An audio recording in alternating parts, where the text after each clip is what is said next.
अस्सलामुअलैकुम दोस्तों, कैसे हैं आप सब। मैं आप सबको यूट्यूब चैनल इंग्लिश लिटरेचर पर वेलकम कहती हूँ।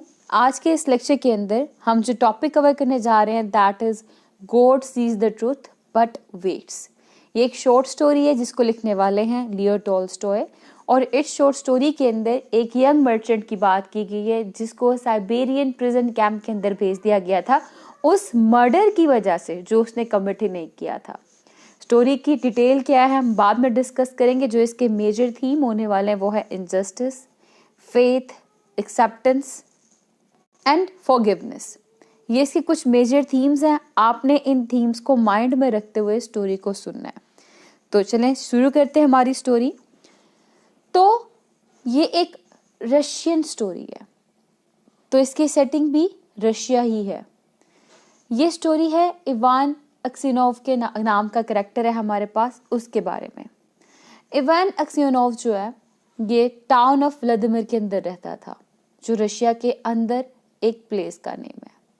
ये बहुत ही सक्सेसफुल मर्चेंट था और शादी से पहले जब ये अपने दोस्तों के साथ रहा करता था तो दोस्तों के साथ रहते रहते इसको ड्रिंकिंग की गंदी आदत लग गई थी। एनी हाउ जैसे ही शादी हुई इसकी वो ड्रिंकिंग की आदत छूट गई। अब ये अपनी वाइफ के साथ, अपने यंग चिल्ड्रन के साथ बड़ी हैप्पी लाइफ गुजारा था, एक सक्सेसफुल लाइफ गुजारा था। अब एक दिन निजे फेयर होता है और अक्सिनोव, मैंने बताया आपको, एक मर्चेंट है।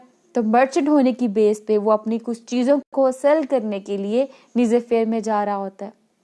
जब वो वहाँ पे जा रहा होता है, जाने की प्लानिंग करता है, तो अक्सिनोव की जो वाइफ होती है वो उसे वार्न करती है, कहती तुम मत जाओ। कहती मैंने रात को एक ड्रोना ख्वाब देखा, मैंने उस ख्वाब में देखा कि तब तुम वापस आए ना, अब तुम्हारे बाल जो थे वो ग्रे हो चुके हुए थे। जो अपना ड्रोना ख्वाब सुनाती है, उसका ख्वाब सुनने के बाद अक्सिनोव हंस देता है और कहता है कि ये एक नाइटमेयर नहीं है, ये तो साइन ऑफ लक है। एनी हाउ ये कह के निकल गया अक्सिनोव अपनी जर्नी पे। जब वो निकला तो उसे रास्ते में एक फेलो मर्चेंट भी मिला, ठीक है, जिसकी मतलब सेम मंजिल थी, सेम डेस्टिनेशन थी। और वो दोनों इकट्ठे होके दोनों ने अपनी रात एक इन के अंदर गुजारी। वहां पे इन्होंने चाय शाय पी, गपशप की। गपशप करने के बाद दोनों सोने के लिए चले गए अपने अपने रूम में। जब सोने के लिए गए तो लेट नाइट हो चुकी थी। अब जब अक्सिनोव को नींद नहीं आ रही थी, वो काफी देर से सोया था रात को, तो ऑन द अदर हैंड उसकी सुबह आंख भी जल्दी खुल गई। वो डॉन से पहले पहले ही उठ गया और उठते साथ ही उसने उसके साथ जो राइडर था, जो उसके घोड़े को चला रहा था, उसको उठाया और दोनों अपने सफर के लिए निकल गए। ठीक है, अपने साथ जो कोचमैन लेके आया था उसके साथ वो निकल गया। ठीक है, दोनों निकल गए सफर के लिए। अब ये 25 माइल्स दूर पहुंचे थे कि इनके घोड़ों को भूख लग गई। तो इन्होंने सोचा क्यों ना यहाँ पे रुक के अपने घोड़ों को खाना खिलाया जाए। अब इन्होंने अपने घोड़ों को यहाँ पे खाना खिलाया और यहाँ पे जब इन्होंने ब्रेक ली तो इनकी ब्रेक के दौरान 2 सोल्जर और एक ऑफिशियल इनके पास आए। इन दोनों ने अक्सिनोव से बातचीत करना शुरू कर दी, गपशप करना शुरू कर दी। फिर उसके बाद अक्सिनोव ने उनको जब चाय की ऑफर कराई कि आप चाय पियेंगे मेरे साथ, उस टाइम पे इन सोल्जर्स ने अक्सिनोव से क्रॉस क्वेश्चनिंग शुरू कर दी कि तुम रात को कहाँ थे, तुम क्या कर रहे थे, किसके साथ थे। ठीक है, वो उसको आंसर देता है, कहता है तुमने जिस आदमी के साथ चाय पी थी वो कौन था। यानी कि ऐसे ऐसे क्वेश्चन पूछ रहे हैं जिससे अक्सिनोव परेशान हो जाता है कि ये क्या हो रहा है, कांपने लग पड़ता है। फिर पता लगता है कि जिस मर्चेंट के साथ इसने रात गुजारी थी ना, उस मर्चेंट का किसी ने गला काट दिया और मर्चेंट मर चुका हुआ है, वो डेड हो गया हुआ है। इसी बेस पे अक्सिनोव से क्वेश्चन किए जा रहे थे और क्योंकि अक्सिनोव ही उस मर्चेंट के साथ था, उसके एडजॉइनिंग रूम में था, दैट इज वाई सारे जो सस्पिशंस थे, जो शक थे, वो अक्सिनोव के ऊपर थे। अब अक्सिनोव डर गया, वो कांप गया।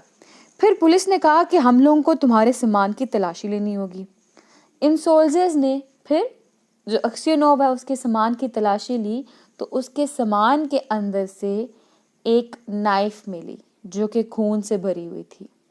और इस नाइफ को देख के अक्सिनोव और डर गया कि ये तो मेरी नहीं है। वो कहता है मेरी नहीं है, लेकिन जो सोल्जर्स थे और ऑफिशियल थे वो उसकी बात नहीं करते। वो एक्सयूनोव को बांध देते हैं और अरेस्ट कर लेते हैं। अरेस्ट करके वो अपने साथ उसको जेल में ले जाते हैं। और जब एक्सयूनोव की वाइफ को पता लगता है कि एक्सयूनोव जेल के अंदर है तो वो उसे मिलने के लिए आती है। अव्वल तो मतलब जब वो आती है तो उसे मिलने नहीं दिया जा रहा होता। बड़ी रिक्वेस्ट करके वो फाइनली अपने हस्बैंड के पास पहुंच जाती है, एक्सयूनोव के पास। और जब वो एक्सयूनोव को क्रिमिनल के ड्रेस के अंदर देखती है तो वो बेहोश हो जाती है, फेंट हो जाती है। कुछ देर बाद उसको जब होश आता है तो फिर एक्सयूनोव और उसकी वाइफ आपस में डिस्कशन करते हैं और वो पूछती है कि सारा मामला क्या था, सब कुछ क्या हुआ, तुम कैसे जेल में पहुंचे। एक्सयूनोव उसको सारा मैटर बताता है कि ये इवेंट हुए थे, ये हैपनिंग हुई थी और इस तरह से मैं जेल के अंदर पहुंचा हूँ, लेकिन मैंने मर्डर नहीं किया।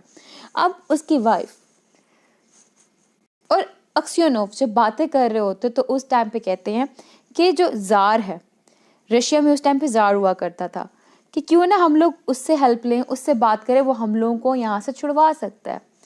एक्सयूनोव की वाइफ कहती मैं उसके पास भी गई थी, वो बहुत ज़्यादा बिजी था तो वो हमारी हेल्प नहीं कर सकता। अब एक्सयूनोव चुप हो जाता है।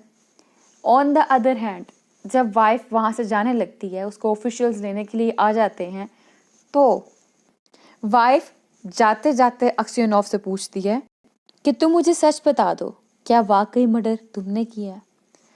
जब एक्सयूनोव ये बात सुनता है वो रोना शुरू कर देता है। उसको तकलीफ होती है कि उसकी अपनी वाइफ, उसकी पार्टनर, उसको भी इसके ऊपर यकीन नहीं है। एनी हाउ वाइफ चले गई। जब वाइफ चले गई तो फिर ये कहता है only God knows the truth and it is only to God that he should appeal, कि सिर्फ और सिर्फ गॉड है जो सच को जानता है और मैं सिर्फ और सिर्फ गॉड से ही अपील करूंगा और मुझे गॉड से ही अपील करनी चाहिए। और वो गॉड के ऊपर अपना एक स्ट्रॉन्ग फेथ रखना शुरू कर देता है, वो प्रेयरिंग शुरू कर देता है, वो टोटली रिलीजियस पर्सन बन जाता है। एनी हाउ सजा के तौर पे इसको साइबेरियन माइंस में भेज दिया जाता है, जहाँ पे वो 26 ईयर्स तक साइबेरिया में ही रहता है। और जब वो साइबेरिया में काम कर रहा था उस टाइम पे एक्सयूनोव टोटली एक नेक आदमी के अंदर, एक नेक ओल्ड मैन के अंदर टर्न हो जाता है, ट्रांसफॉर्म हो जाता है। इसकी जो दाढ़ी होती है वो भी लंबी हो जाती है और डिफिकल्टी से चल पाता है, ये कभी भी नहीं हंसता। इसके बाल भी ग्रे हो जाते हैं, यानी कि वाइट हो जाते हैं। और कभी कभी ये प्रेज भी किया करता था। और जितने भी वहाँ पे प्रिजनर्स थे उन प्रिजनर्स के अंदर ये एक फेयर मैन, एक मीक मैन की रेपुटेशन डेवलप कर लेता है। फिर एक दिन क्या होता है, एक दिन इस प्रिजन के अंदर मैकर सेमोनिच नेम का पर्सन आ जाता है। और ये जो मैकर था ये राउंड अबाउट 60 ईयर्स का था। और जब ये इस प्रिजन में आया तो प्रिजन में आके डिफरेंट काइंड ऑफ प्रिजनर से पूछा जा रहा था कि तुम लोग कहाँ से आए हो और तुम लोग किस वजह से आए हो। तो उस टाइम मैकर बताता है कि ये एक टाउन है व्लादिमिर नाम का, उस जगह से आया है और इसको इसलिए यहाँ पे लाया गया कि इसके ऊपर इल्ज़ाम लगाया गया कि इसने घोड़ा जो है वो चोरी किया है, जबकि वो इसके ऊपर इल्ज़ाम लगाया गया एक्चुअली में इसने घोड़ा चोरी नहीं किया था, इसने वो घोड़ा उधार लिया था। ठीक है, ये यहाँ पे बताता है। लेकिन जब ये बोलता है ना कि ये व्लादिमिर नाम की प्लेस से आया है, उस टाइम पे जो एक्सयूनोव है वो इसकी तरफ मुतवज्जा हो जाता है, यानी कि अटेंशन देता है इसकी तरफ। क्योंकि एक्सयूनोव ने काफ़ी टाइम से अपनी फैमिली को देखा नहीं था, उसको नहीं पता था उसकी फैमिली कैसी है कैसी नहीं है। तो यहाँ पे जो डिफरेंट प्रिजनर होते हैं वो पूछते हैं मैकर से कि तुम एक्सयूनोव को जानते हो। कहता है हाँ मैं एक्सयूनोव को जानता हूँ। कहते उसकी फैमिली कैसी है, ठीक है, और एक्सयूनोव कैसा है। तो उसने बताया कि एक्सयूनोव ने एक मर्डर किया था, उस मर्डर की बेस पे उसको भी सेम प्रिजनर के अंदर डाला गया है। एक्सयूनोव अगर ऐसे खामोश होता है, वो कुछ भी नहीं कहता, वो सारी बातें सुन रहा होता है इसकी। और जब वहाँ पे जो प्रिजनर होते हैं वो बताते हैं मार्कर को कि ये है एक्सयूनोव। जब वो देखता है एक्सयूनोव को तो फिर मार्कर एक्सयूनोव के पास जाता है और कहता है तुम तो बहुत बूढ़े हो गए हो। फिर प्रिजनर पूछते तुम उसको जानते हो। एक्सयूनोव वहाँ पे कुछ भी नहीं बोलता और ना ही मार्कर वहाँ पे कुछ बोलता है, बस यही कहता है कि हम तो आज बहुत सालों बाद मिले हैं। और यहाँ पे एक्सयूनोव को लगता है कि मार्कर जो है ना ये जानता है किसने मारा था उस मर्चेंट को, तो आगे से ये पूछता भी है उससे। तो आगे से मकर कहता है कि अगर कोई मेरे बैग में चाकू छुपाता तो जाहिर सी बात है मेरे पे ही इल्ज़ाम आना था। फिर अक्सिनोव को शक होने लग पड़ा था कि मगर जो है यही वो मर्डरर है। और अब अक्सिनोव को इसकी बातों से कंफर्म हो गया था कि ये मर्डरर है। अक्सिनोव जो है अपने जो उसने खोया उन सबको याद करता है, अपनी मिजरी को रिकॉल करता है और उसके बाद जो है ना वो चाहता था वो इससे बदला ले ले, लेकिन बाद में कहता है मैं इस आदमी से बदला नहीं लूंगा। वो कहता है मैं तो इसके रास्ते में देखूंगा भी नहीं, जहाँ जाइए जाएगा। फिर 2 हफ्ते गुजर जाते हैं, अक्सिनोव सो नहीं पाता और वो जो है ना वॉक करने के लिए निकल जाता है। जब वो वॉक करता है तो देखता है कि मगर जो है वो एक टनल खोद रहा है, जहाँ पे उसकी स्लीपिंग शेल्फ है बिल्कुल वहां पे उसके नीचे। जब वो टनल खोद रहा होता है ना, तो डिगिंग कर रहा होता है वहां पे, तो एक्सिनोव जब वहां से गुजरता है तो माकर उसको देख लेता है और बहुत ही गुस्से से उससे बात करता है और कहता है भाग जाओ यहाँ से वरना मैं तुम्हें मार दूंगा और तुम्हें किसी को बताना भी नहीं, किसी अथॉरिटी को भी नहीं बताना, ठीक है? और अगर तुमने किसी अथॉरिटी को बताया तब मैं तुम्हें कत्ल कर दूंगा। अक्सिनोव जो है वहां पे माकर को कहता है कि तुम तो पहले ही मेरी जिंदगी ले चुके हो, and he shall do as God directs him. जो इसको गॉड कहेगा ये वही करेगा, वो माकर की बात नहीं मानेगा। अब नेक्स्ट डे क्या होता है? नेक्स्ट डे सोल्जर्स जो हैं वो टनल को डिस्कवर कर लेते हैं। गवर्नर आते हैं, आके क्वेश्चन करना शुरू करते हैं प्रिजनर से कि ये टनल किसने खोदी। हर एक से वो क्वेश्चन पूछते हैं, कोई भी आंसर नहीं देता। अब लेकिन जो एक्सिनोव है उसको पता था, वो भी डिक्लाइन कर देता है बताने से। वो कहता है मैं नहीं जानता।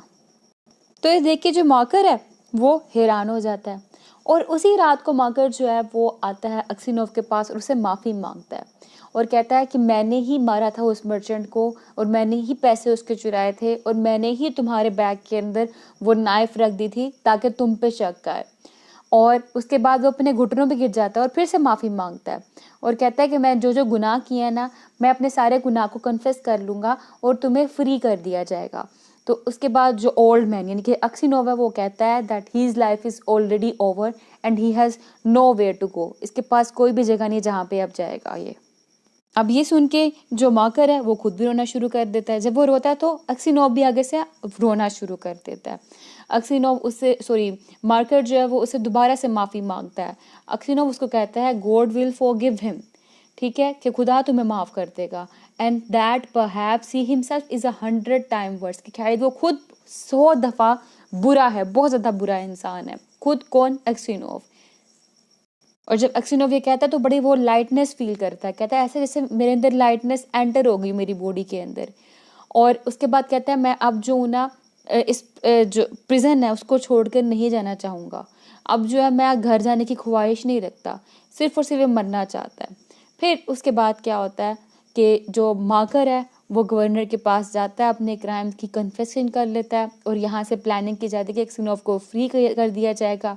अब लेकिन जब अक्सिनोव को रिलीज करने का टाइम आता है, अक्सिनोव की ऑलरेडी डेथ हो चुकी होती है और यहाँ पे स्टोरी खत्म हो जाती है। This is why the title of the story is God sees the truth but weights.